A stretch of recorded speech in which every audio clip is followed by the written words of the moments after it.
PM Modi का महाराष्ट्र दौरा। जलगांव में पीएम लखपति दीदी सम्मेलन में शिरकत की। लखपति दीदियों से प्रधानमंत्री मोदी ने संवाद किया। महाराष्ट्र के जलगांव में लखपति दीदी सम्मेलन। पीएम मोदी ने 11 लाख लखपति दीदियों को प्रमाण पत्र सौंपे। कहा, महाराष्ट्र का नाम पूरी दुनिया में ऊंचा करना। पीएम ने नेपाल बस हादसे पर दुख जाहिर किया। कहा, हादसे में महाराष्ट्र के साथियों को खोया। पीड़ित परिजनों के प्रति मेरी संवेदनाएं। प्रधानमंत्री मोदी के मन की बात के 113वें एपिसोड का प्रसारण हुआ। पीएम मोदी ने राष्ट्रीय अंतरिक्ष दिवस का जिक्र किया। कहा, पिछले साल 23 अगस्त को ही चंद्रयान 3 ने चंद्रमा के दक्षिणी भाग शिव शक्ति बिंदु पर सफलतापूर्वक लैंडिंग की थी। मन की बात में पीएम मोदी का युवा शक्ति पर ध्यान। कहा, युवाओं को स्पेस सेक्टर रिफॉर्म से फायदा। विकसित भारत की नींव मजबूत हो रही। 21वीं सदी में विकसित भारत की नींव मजबूत हुई।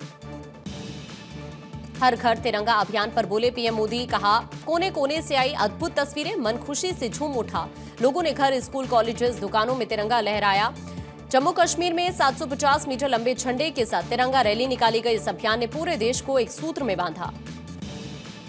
प्रधानमंत्री नरेंद्र मोदी के मन की बात के 113वें एपिसोड पर बीजेपी सांसद बांसुरी स्वराज की प्रतिक्रिया। कहा, पीएम मोदी ने कहा कि आज भारत के युवा में स्टार्टअप करने को लेकर एक नई ऊर्जा है। युवाओं को पता है कि पीएम मोदी के कुशल नेतृत्व में भारत में ब्रेन ड्रेन नहीं बल्कि ब्रेन गेन का मौसम आ गया है। दिल्ली में आज शाम बीजेपी केंद्रीय चुनाव समिति की बैठक में पीएम मोदी होंगे शामिल। नड्डा समेत पार्टी के कई दिग्गज नेता मौजूद रहेंगे। जम्मू कश्मीर और हरियाणा के उम्मीदवारों पर लग सकती है मुहर। केंद्रीय गृह मंत्री अमित शाह के छत्तीसगढ़ दौरे का आज अंतिम दिन। मादक पदार्थों की स्थिति पर समीक्षा बैठक की। रायपुर के क्षेत्रीय एनसीबी ब्रांच ऑफिस का भी उद्घाटन किया। सीएम विष्णुदेव साय मौजूद रहे।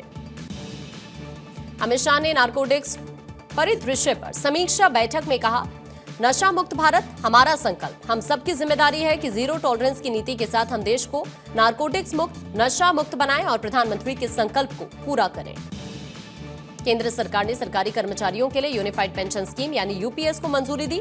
केंद्रीय कैबिनेट की बैठक में फैसला लिया गया। 25 साल की नौकरी करने वालों को पूरी पेंशन, 20 लाख कर्मियों को लाभ मिलेगा। मन की बात के 113वें एपिसोड के प्रसारण पर यूपी के उप मुख्यमंत्री ब्रजेश पाठक की प्रतिक्रिया।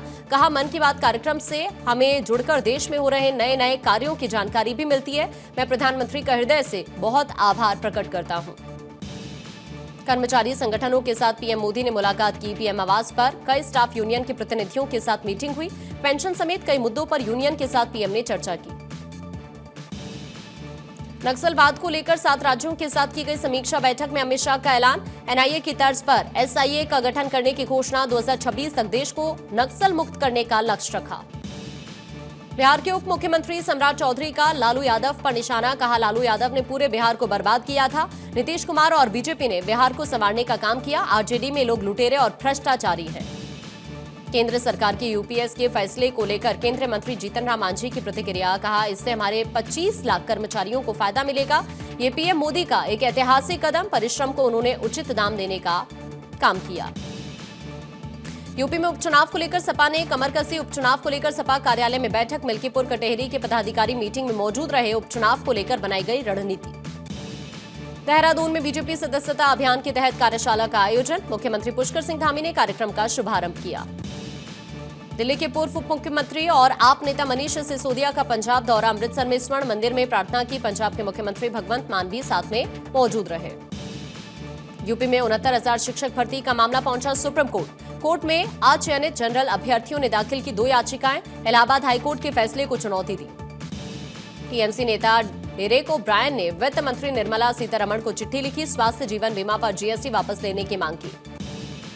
तेलंगाना के मुख्यमंत्री रेवंत रेड्डी ने हरे कृष्णा हेरिटेज टावर का अनंत शेष की स्थापना की। टावर पर 1500 श्रद्धालुओं के लिए आवास की सुविधा उपलब्ध। जम्मू कश्मीर विधानसभा चुनाव में सूत्रों के हवाले से खबर। गुलाम नबी आजाद के चुनाव नहीं लड़ने की संभावना। जम्मू कश्मीर में 10 साल बाद होने जा रहा है विधानसभा का चुनाव। केंद्रीय मंत्री गिरिराज सिंह का स्टेटमेंट। कहा, अब राजनीति में ऐसे युवाओं को आगे आने की जरूरत है जिनके परिवार में कोई राजनेता नहीं है। देश की राजनीति में उन लोगों की भागीदारी भी होनी चाहिए। असम सीएम हिमंता बिस्वा शर्मा का स्टेटमेंट। मुझे और मेरे परिवार को बहुत बड़ा खतरा। मैं जनसंख्या को लेकर एक लड़ाई लड़ रहा हूं। मैं इस लड़ाई से पीछे नहीं हटूंगा। मुंबई में हाफ मैराथन का आयोजन। सचिन तेंदुलकर ने दिखाई हरी झंडी। 20,000 प्रतिभागियों ने हिस्सा लिया। इस दौड़ में भारतीय नौसेना के 1500 धावकों ने भी हिस्सा लिया। कोलकाता रेप मर्डर मामले में जांच तेज। बेलेघाटा में पूर्व प्रिंसिपल संदीप घोष के घर सीबीआई की छापेमारी। संदीप घोष से कल 12 घंटे तक पूछताछ हुई। कोर्ट के आदेश के बाद संदीप घोष के खिलाफ सीबीआई ने भ्रष्टाचार मामले में एफआईआर दर्ज की। कोलकाता में 15 जगहों पर सीबीआई की छापेमारी। फोरेंसिक अधिकारी देवाशीष सोम, अस्पताल के पूर्व अधीक्षक संजय वशिष्ठ, हावड़ा में ठेकेदार बिप्लब सिन्हा के घर सीबीआई की रेड। जनगणना पर आरजेडी नेता मनोज झा का बड़ा स्टेटमेंट। कहा 2011 के बाद जनगणना ही नहीं हुई। जनगणना के लिए कोई रॉकेट साइंस नहीं चाहिए।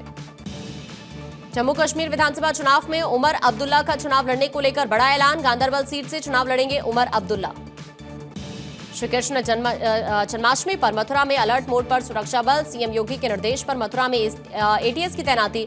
श्री कृष्ण जन्माष्टमी पर एटीएस को सुरक्षा की कमान। केंद्रीय मंत्री लल्लन सिंह का राहुल गांधी पर हमला। कहा बिहार में जाति जनगणना के वक्त राहुल चुप थे। ममता बनर्जी के दबाव में राहुल जाति जनगणना पर चुप रहे।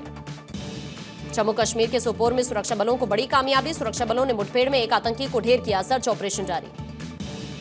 जम्मू कश्मीर में पुलिस ने जारी की पाकिस्तानी आतंकी सुमामा और बाबर की तस्वीर। लश्कर ए तैयबा का आतंकी सुमामा। सूचना देने वाले को 3 लाख रुपए तक का इनाम दिया जाएगा। टेलीग्राम के सीईओ पावेल डुरोव गिरफ्तार।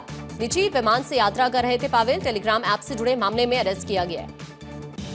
हरियाणा विधानसभा चुनाव को लेकर सूत्रों से खबर। चुनाव की तारीखों में बदलाव संभव। 7 या 8 अक्टूबर को हो सकता है मतदान। मंगलवार को चुनाव आयोग की बैठक में विचार हो सकता है। चुनाव आयोग मंगलवार को ऐलान कर सकता है। महाराष्ट्र के रायगढ़ में भारी बारिश का रेड अलर्ट। मौसम विभाग ने पालघर, ठाणे, रत्नागिरी के लिए ऑरेंज अलर्ट तो वहीं मुंबई के लिए येलो अलर्ट जारी किया। दिल्ली के यूपी के बिजनौर में सियोहारा स्टेशन पर टला बड़ा ट्रेन हादसा। किसान एक्सप्रेस 2 हिस्सों में बढ़ गई। कपलिंग टूटने की वजह से ट्रेन बीच से अलग हो गई। फिरोजाबाद से धनबाद जा रही थी किसान एक्सप्रेस। भोपाल में देर रात से बारिश का दौर जारी। मौसम विभाग ने भारी बारिश का अलर्ट जारी किया। पंचमढ़ी, बैतूल, मंडला में अभी भी तेज बारिश जारी।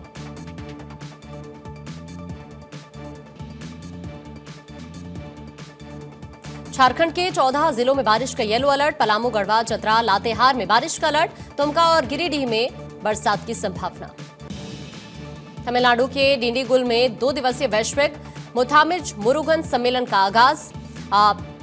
धंधा युद्धपानी मंदिर में लेजर शो का भी आयोजन किया गया। यूपी के प्रयागराज में रेलवे पटरी पर छाता लेकर सोया अधेड़। ट्रेन रोककर पायलट ने जगाया। वीडियो सोशल मीडिया पर वायरल।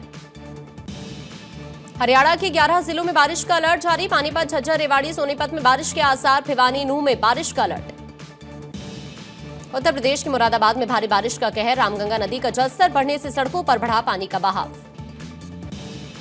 नासिक, पुणे में भारी बारिश का कहर। गोदावरी नदी का जलस्तर खतरे के निशान से 0.5 फीट ऊपर। प्रशासन ने हाई अलर्ट जारी किया। लोगों को नदी के पास नहीं जाने की सलाह। असम के नागांव जिले के धींग इलाके में महिलाओं और अन्य संगठनों का हल्ला बोल। सामूहिक बलात्कार की घटना के खिलाफ कर रहे विरोध प्रदर्शन। सामूहिक बलात्कार का शिकार हुई थी नाबालिग। उज्जैन में उफान पर शिप्रा नदी। नदी का जलस्तर बढ़ने से घाटों पर बने मंदिर जलमग्न हुए। अलर्ट पर प्रशासन। गंभीर डैम में पानी बढ़ा। त्रिपुरम में बाढ़ से 15,000 करोड़ रुपए का नुकसान। 1,28,000 लोगों को यहां से राहत शिविर में शिफ्ट किया गया। बाढ़ के कारण 24 लोगों की मौत हुई है। महाराष्ट्र के अमरावती में बड़ा सड़क हादसा। अमरावती नागपुर नेशनल हाईवे पर गाय को बचाने के चलते पलटी बस। एक की मौके पर मौत। 25 यात्री घायल। नागपुर से अमरावती जा रही थी बस। फिल्म निर्माता रंजीत पर बंगाली एक्ट्रेस ने लगाया आरोप। केरल चलचित्र अकादमी के अध्यक्ष पद से रंजीत का इस्तीफा। रंजीत पर बंगाली अभिनेत्री ने दुर्व्यवहार का आरोप लगाया।